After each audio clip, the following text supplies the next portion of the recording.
Hello and welcome to week 50. We've made it 50 weeks into this. Somehow we're not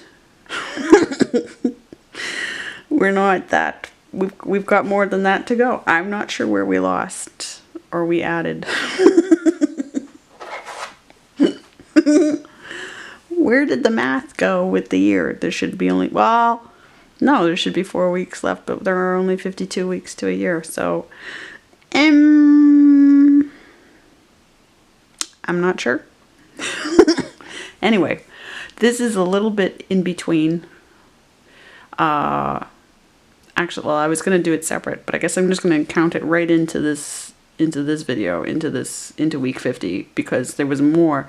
There's like this little bit of Aries left, but since we'll just use it as leaving Aries space station for Sagittarius, well, we're going to jettison out in Sagittarius' space pod.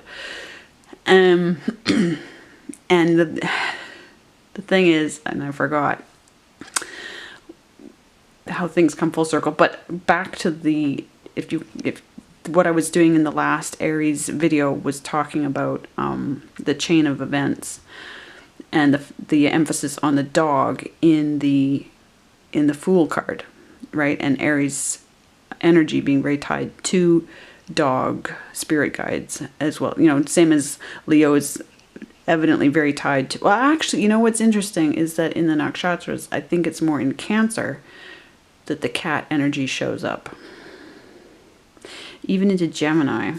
I'm gonna double check that. Okay, so but I'm just going to, we're gonna check where we are. Let's check where we are first with the sky. There is that full moon coming up. Yes. What is today? Today is the 14th. So I'm 2 weeks behind, but we're gonna crawl our way to the finish line here, and we have another month after, and there's an extra week in the Sagittarius month, because there was quite the fight. Like there's just a lot of launching. There's a lot of doing, which was to be expected in fire energy. You know, less talk, more action. And here we go. Look at that lineup. I know there's always a lineup, but look at that. Venus and Mars together. Heading for, we've got Saturn in between them and Mercury. So your fears and your boundaries and your calculated risks in between your appetites and your attractions and your needs that are paired up with your loves and loyalties. So the first being Venus and the second being Mars. Saturn being the fears and the boundaries and the calculated risks. Then your mind and imagination in Mercury. Then all this energy and this luck, the wheel between all of that and the sun. Triggers and instincts. Interesting to have that sun energy on the other side of the wheel. What does that mean? What does that look like? What does that feel like? And in Aquarius. Right? So, not to mention, and here's the funny part, I don't know why. It's because the sun's in the way. Yeah, let's just back that up. Because we got Neptune. Which is reminding me how we figured out that in Sagittarius, between Scorpius and Sagittarius in, I want to say, can't remember if it carries over from just the, yeah, I think so. Yep, it's in just the nakshatra, the secret information, like not knowing about the Neptune influence, not knowing about the Uranus influence, not knowing about the Chiron influence and the Pluto influence for most of human history, right?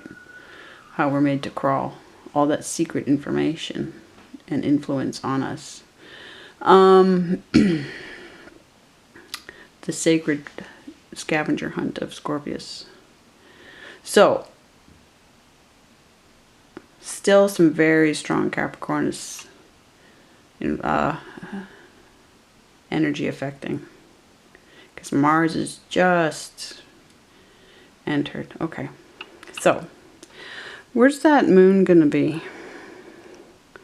Let's see here. Let's see. Because this is, and I have Sky Safari as well. And I do love it. It uses up more memory than Stellarium. And it uses music as well. Okay. 91%. So we're coming up for that. 3 days away from the next full moon. And they're saying when? Where? Leo. We'll find out, won't we?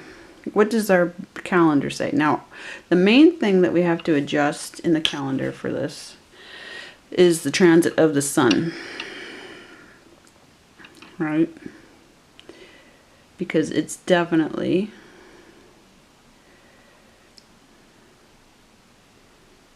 crossed the midpoint between, come on, Aquarius. Oh, it's going to do that thing. Let me get them both on. There we go. It's definitely in Pisces now. And it's been there since the 11th, between the 11th and the 12th. So I had to change the chart again. The final transit, the final placement in the uneven zodiac. But that's what we did. Now, just the chain of events to leave Aries. That's how we're doing it. And so now I'll just get I put all my screenshots in order. And I just got to make sure. Let's just, there we go. Okay. So,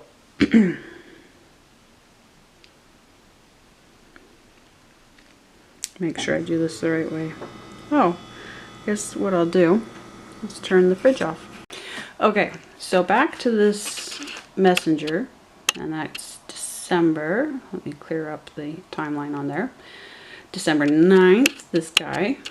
I'm cleaning, and it arrives in this blue sweater. It's the owner's daughter. She's back in town.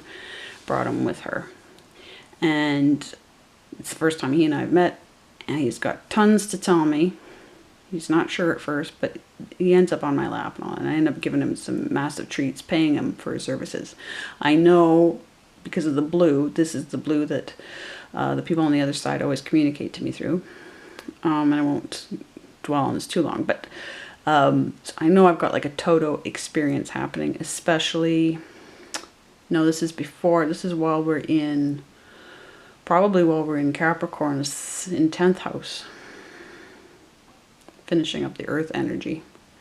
But I knew that we were going into the Oz thing, which takes me back to this client who, now this is just going down memory lane a bit here, back in September, she got her inheritance, part of her inheritance from her brother who passed in the summer. And this ring totally reminded me. And of course I did this. So here we go back into David Lynch land. Now David Lynch is a huge fan of Frank Baum and Oz, because I'm pretty sure, I mean, Lynch's work is full of all the great white brotherhood symbolisms, yes. And he was a Boy Scout who was an usher at JFK's inauguration. I'm sure you don't want to be in that troop.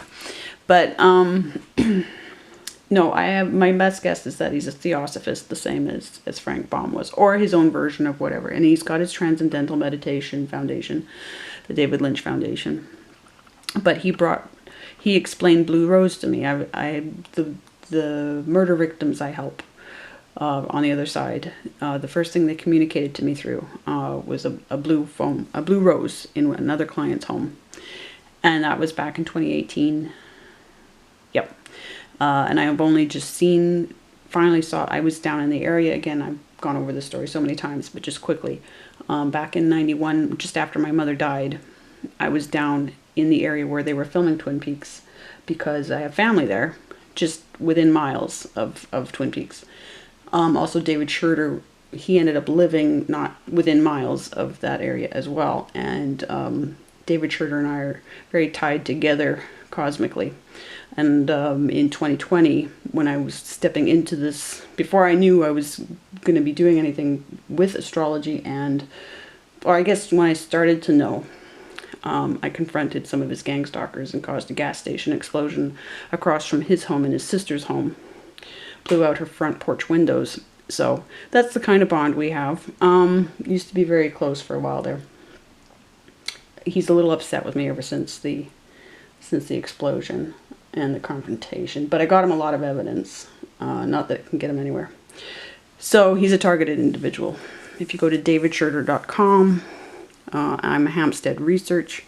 My stuff he posted on his website back in the time. If you look up the gas station explosion, if you look up Doug Masicko and David Schurter, or Lucian Greaves, the fake satanic temple, that's really more than that. It's not satanic.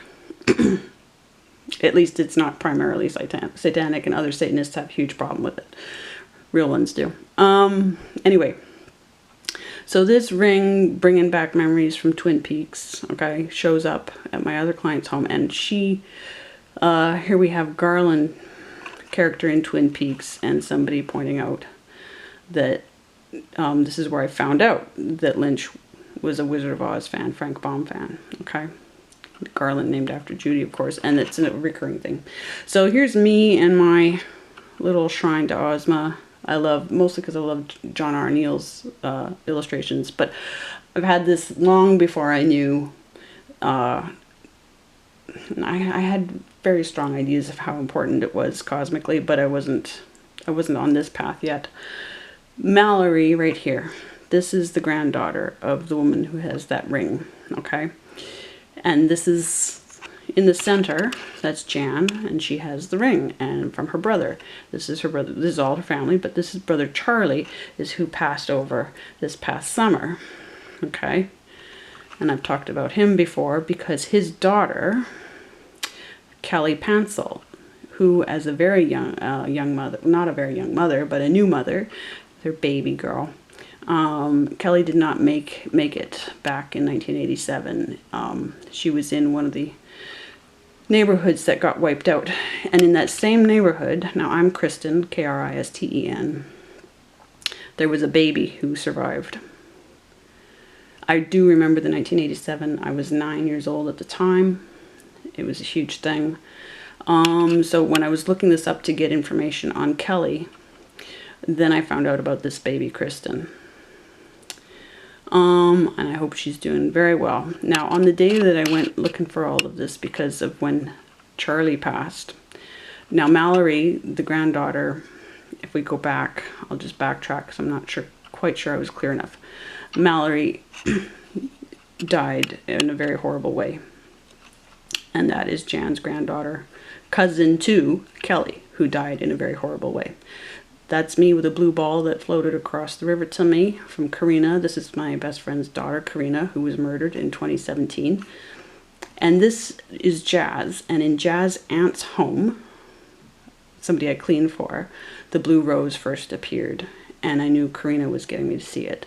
So all of these people, this is Gina I went to school with. I didn't know her very well, but she was in the friend circle of my childhood best friend.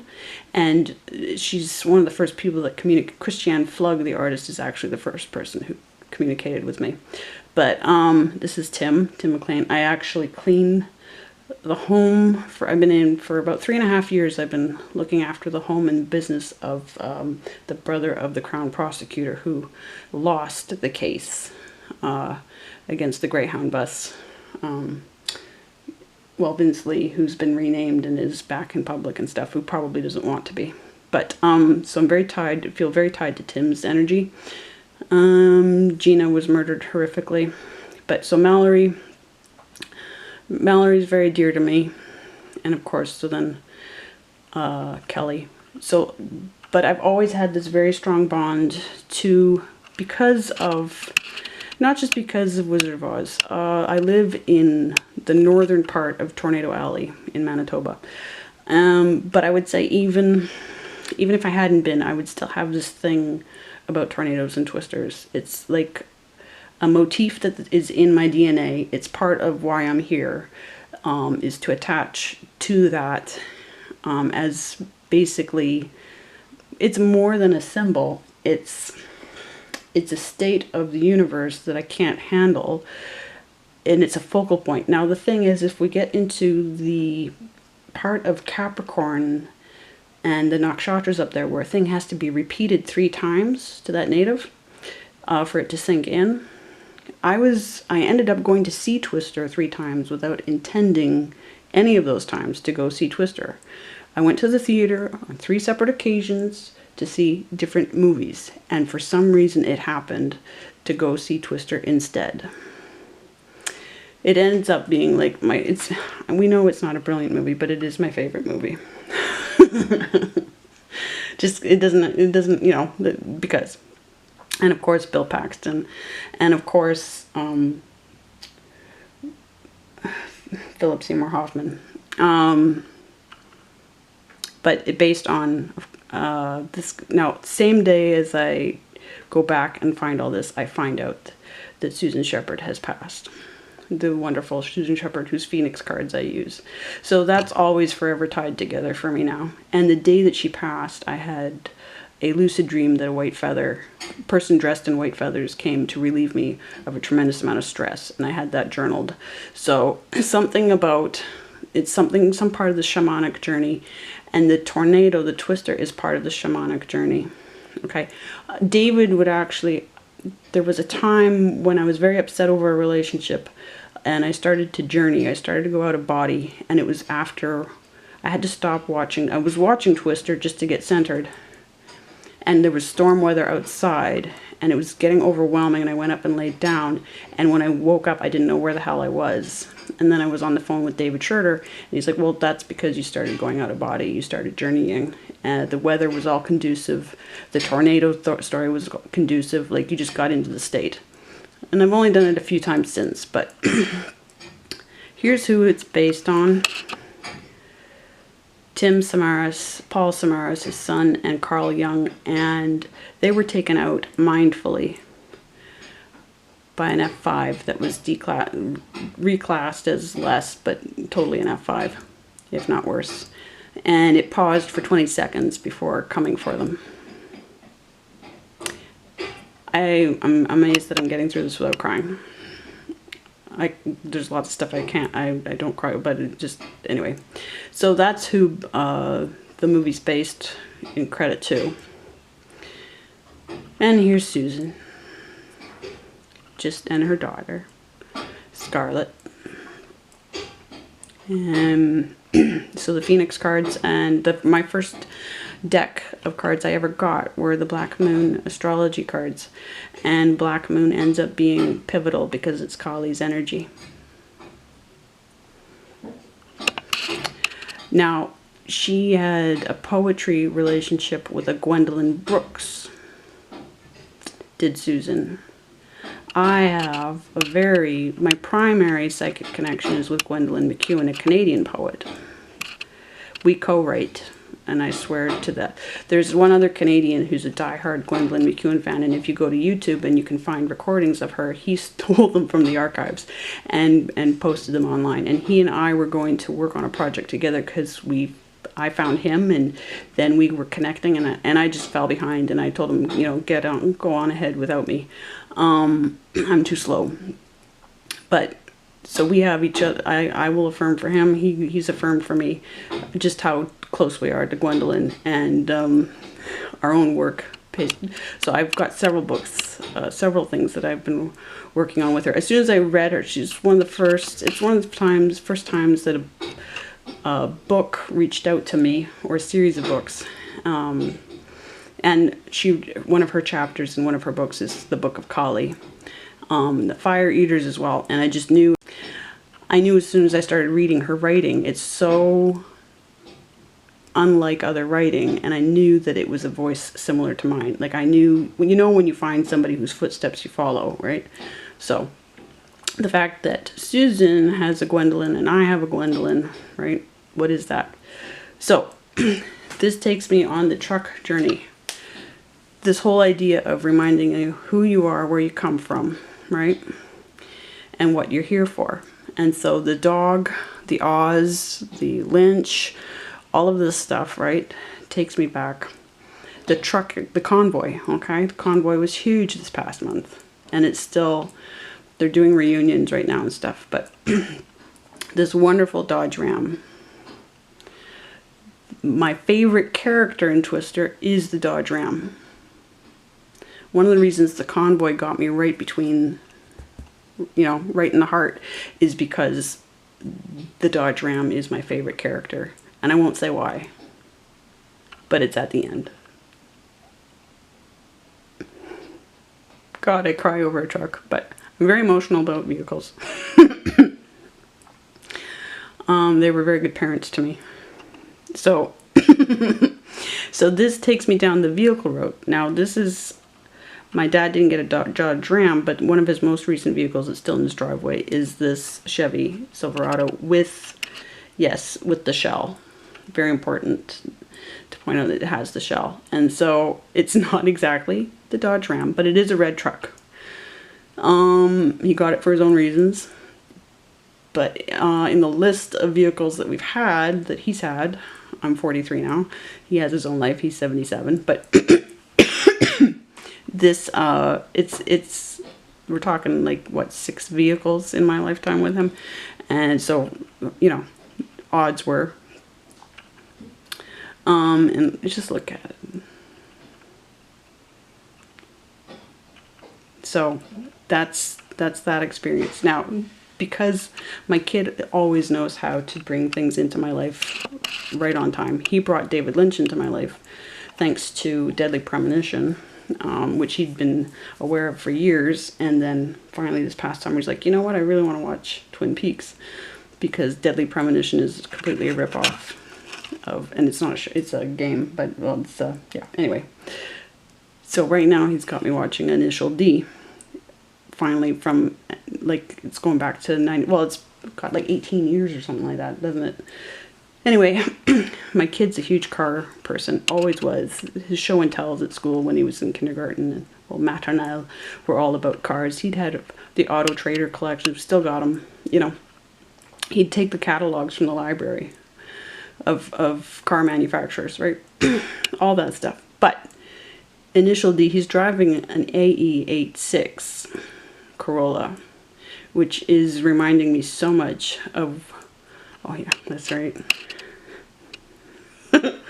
Just to make the point about the AE86, there's this great video. It's just, it's funny once you've got the whole thing about the show.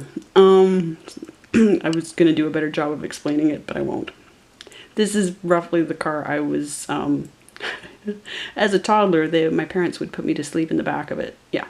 So if we got rear-ended, that was going to be it. But, so for a couple of years of my life, this is how I started. So this is taking us out of the trucking theme of the Aries season into the space pod theme.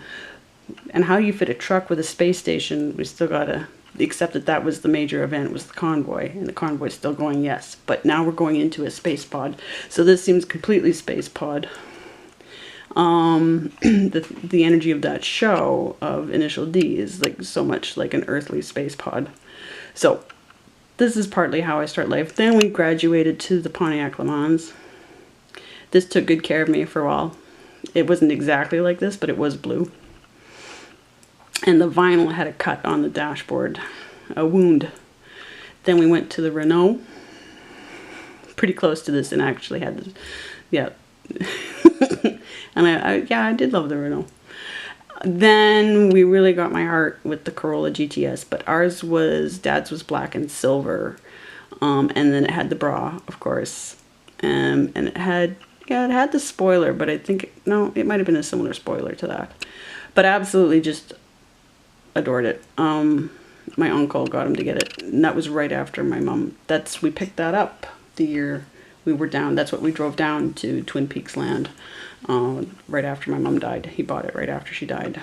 So that, yeah, this was the last car we had with my mom. We traded that one in for this one. Then further along, deal with his brother, he goes and gets the Mustang. He still has that along with the red truck, plus his Chevy Spark that he uses now, thankfully for the gas prices. But no, God bless this Dodge Ram. So that whole centering on who I am, being reminded. So again, what happened was that this all is part of remembering everything. This, I know I'm driving you nuts, but this is actually what I was born into. And we went, my mom was a choir director at the time, and they went on tour, and Dad and I followed her in this, some version of this. Now I think that he just had the regular bus, but possibly it had something similar to this inside.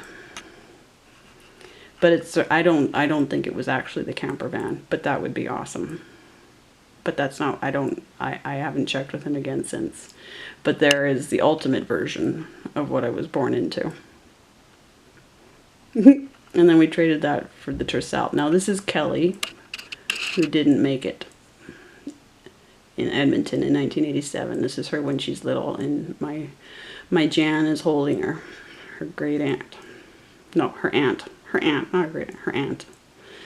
And that's the only photo we've come across so far. I'm not even sure I told Jan I took these photos, but Jan knows. I'm always keeping track of everything. So Kelly, now Kelly's baby survived. Kelly's baby survived. Yep. All grown up now. Of course. And Tire Roaster is on his way back. Heading his way. He should be going past Winnipeg. Yep, this weekend. I am. And so that's the western connection for me to the convoy. Wrapping up as we head from Aries and battle and into Saggy and whatever Saggy is going to bring us, which I believe is a business launch, finally, at long last. So that is the beginning. That's the transition from one to the next. And this is the last. This is the last. And then after this month, then we go real time for a month, which I'll probably carry on. I'll do extra. I'll keep going with that and produce monthly. And I'll probably take a break for a year and just promote this and do readings while I get beginning of drawing all settled. And then I'll start another version of this, I think, next April. It gives us time to build. So, hang on a hot second while I get resituated. Okay, so the thing being,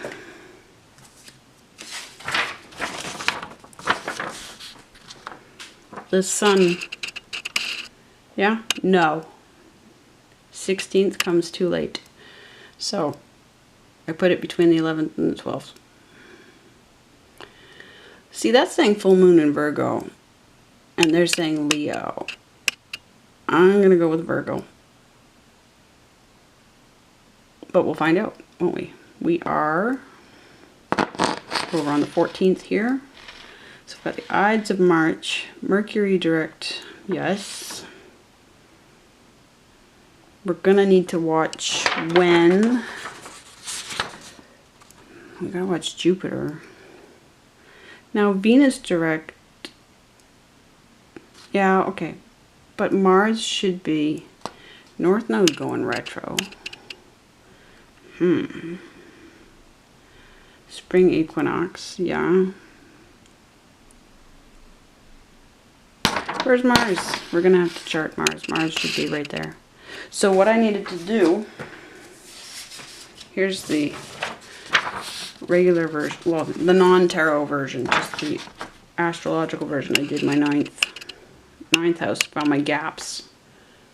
The gaps in the chart are like the most important part now. But also where parts of the drawing fall.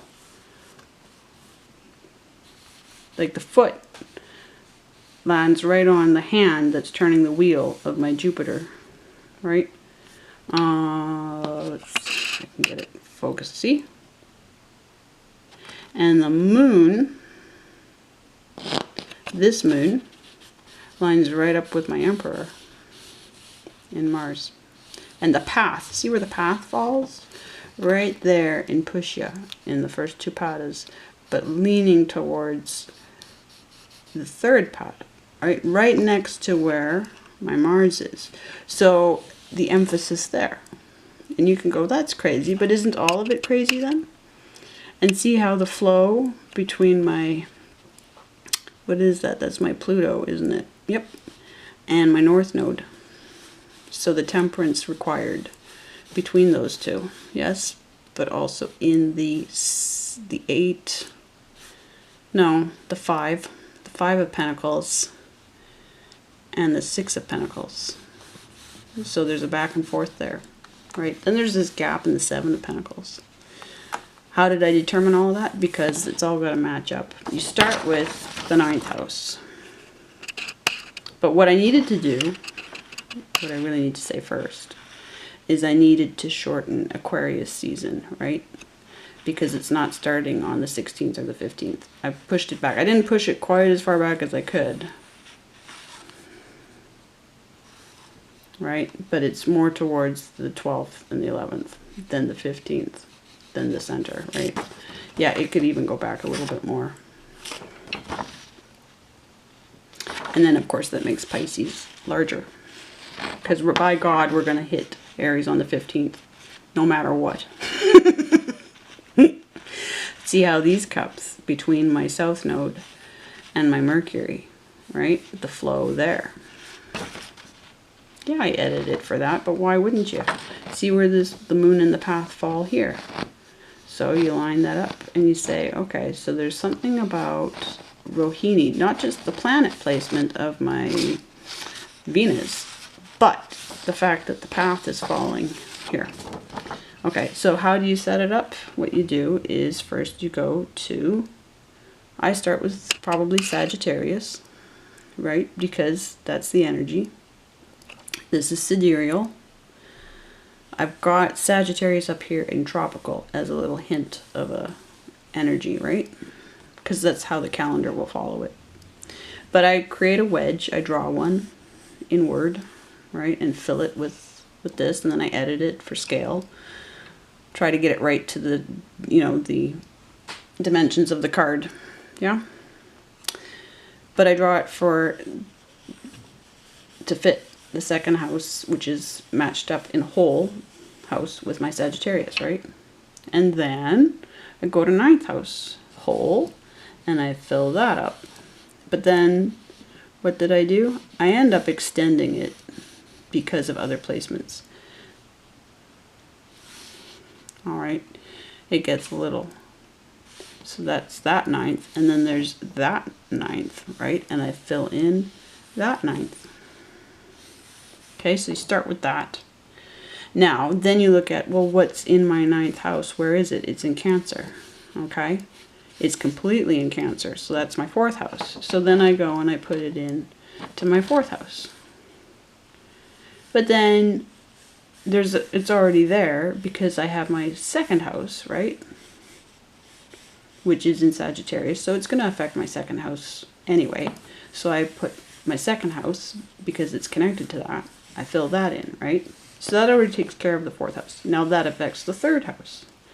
It doesn't totally affect, like there's a gap here, right? So I want to maintain a gap, if possible. If not, I go down to Gemini, which is the 3rd house, right? And I fill it in there. I try to leave a gap, but other things compete with that. However, when we get to this 3rd house, I leave a gap, if possible, to echo that gap, right? Okay? Fill in that 4th house, so that's why I extended it between the 3rd house and the 4th house there. Okay? And then I note, okay, so then there's the 5th house. That's affecting the 5th house, but there is a gap there. So I come down to Leo, the 5th house, and I leave a gap there. Right? Because I've got 8th overlap because it's affecting the 1st house with the 2nd house. So it's easy to put in whole blocks, whole shapes when you're working with whole house, and then when you get into the uneven, then you have to get a little more specific, and that's where you get your gaps. Okay, so I just keep reconciling everything until I've figured out that I've reconciled everything that needs reconciling, and that's how I end up with those gaps. And then I look at those placements for those gaps, and that's where it seems that the difficult work in life comes. And then you compare one chart to the next chart. You do it for each house, right? This is what I'm facing right now, and it is a chasm. By God, it is a chasm. It's lining up right for the middle of the month, okay? And it's taking me straight into my moon, and there's actually the sun, or the halo, behind him, right? The halo, I guess, the enlightenment. It's lining up with that moon, right? But also the south node's going right through the chest and right through that fire, and then affecting the flow right into the Mercury. So I have to move into approaching Artist Emporium and asking them, because I found out that they moved to the same street. They moved to the same street after years of being in one location, and they're the one art supply store I didn't teach drawing through, okay? And they've moved to the very street, Roseberry, that is the cross street where I have been cleaning for 3.5 years for the brother of the Crown Prosecutor who handled the Tim McLean beheading case, okay? So what I need to do is approach, it's not a huge deal, but on top of everything else, I've been finishing the website. Finishing the website is the big deal, and that's the thing, that the pink spider thing that's been on my case since I was 2 and painted the pink spider, which affected me in the 2 ways. And that's why pink spider, astrology, and tarot, because the 2 things are totally connected. Because part of my shamanic work is to be a master of symbols and symbol work, which is the drawing, okay? So I busted my ass through that the hard way. This was so easy. What I've done with pink spider in 2 years has like what I've processed in. Yeah, it's been way too easy for 2 years to get all that done. The amount of information that I've processed, I can only say, has been done completely as if it was already inside me. And they just, well, I can't say that completely either. There was a lot that needed to be found, but the time that they didn't waste, that my guides didn't waste in getting me to all of that information, they helped me with extremely fast web searches. Plus I do have skills in terms of, anyway, blah, blah, enough about that. Point being that we're basically, I feel like where I've arrived in the, what is this? This has to be the 12th month of this book. It has to be, because we've run out of signs. And we've come to, I believe, which is accurate. It would be fun to add a few other astrology types to this. Absolutely. I'd have to figure out how to apply Chinese to this would be amazing. I know others have done something, but because Chinese runs on the year, not the months. So, but anyway, to have the 2, to have the astrology, this is more astrology rather than, it does have tarot in it, but where we're getting with that. Okay, so I'm finding the beginning, we're in the middle of it, but anyway, never mind. Let go of, the last month told me to let go what I could let go of before it was too late, because the stress was starting to show. So it's going to be another month of not filling in the journal, and I have to be okay with that. Because we did 10 months of filling in the journal. So, but no, what I'm experiencing in Sagittarius right now, and I'm going to get into the first week in a second, and then we'll do a tarot reading. But what I'm feeling is it's actually the crisis of faith, the crisis of putting into action what you build up and following through. I'm coming back together with people. I'm putting into commitments what I thought maybe I couldn't put into them. So even though we're used to thinking of Sagittarius energy as being fairly solitary energy, the bachelor sign of the zodiac, I'm actually more and more repairing, and I've had numerous, like, I have to take care of all the social structure of things now. So I have to put myself into new communities, or I have to put myself back into communities, or communities I haven't been part of before, or similar to ones I've been part of before.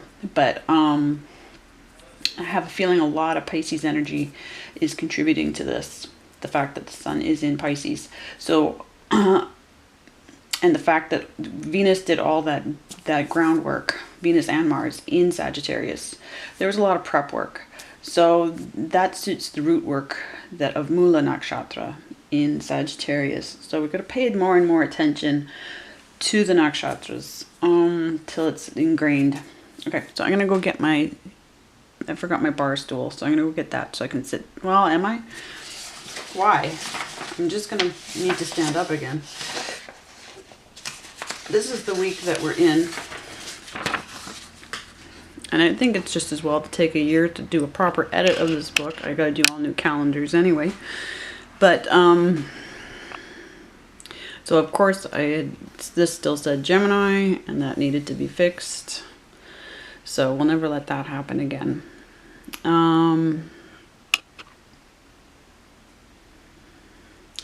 Notes that came to me. My house number 10 story to tell has its gap right in the Uttara Phalguni Pada of Jupiter leader.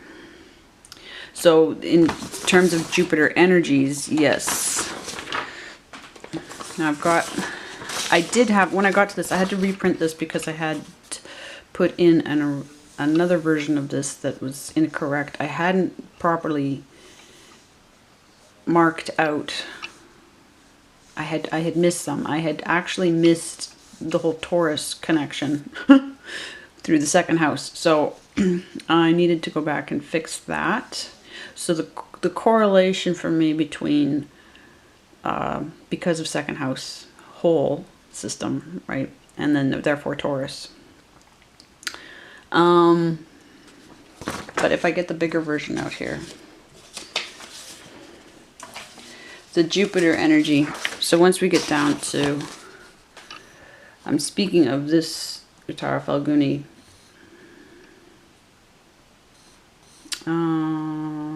This gap leads to a Jupiter.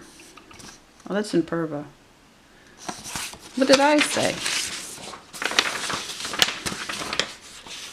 But it's interesting to pay attention to those gaps and what they tell, all of it. But the gaps are no less. Just like an empty house is no less of an indicator. Uttara Phalguni Pada 1. Well, I'm going to have to double check that. Although, oh, I know what I'm looking at. Interesting. Okay. That gap between house. I'm looking at the original gap that I marked. Not the Seven of Wands necessarily, but in here.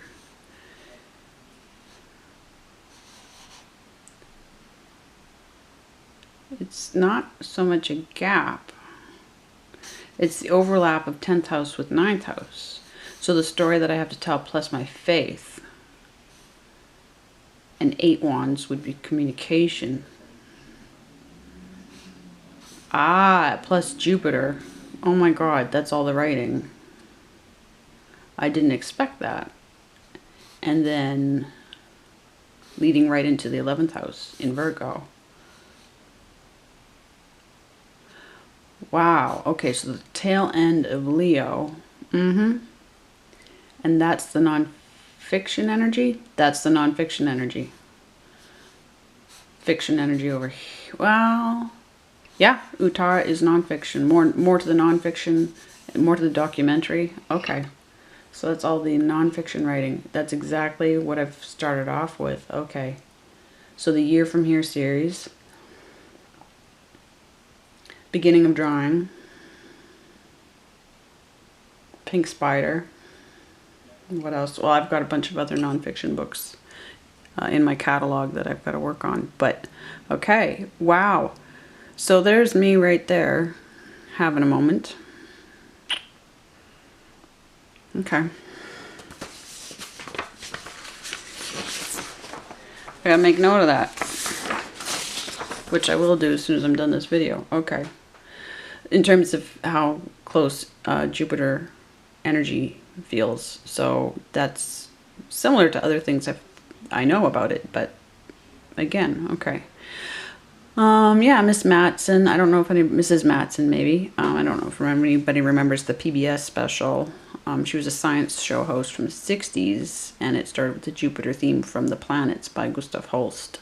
And I loved her, and I love the show, and I love the Jupiter theme. It includes I Vow to Thee My Country, which, you know, I don't vow anything to that particular country, but I really do like a lot of the sentiments in it.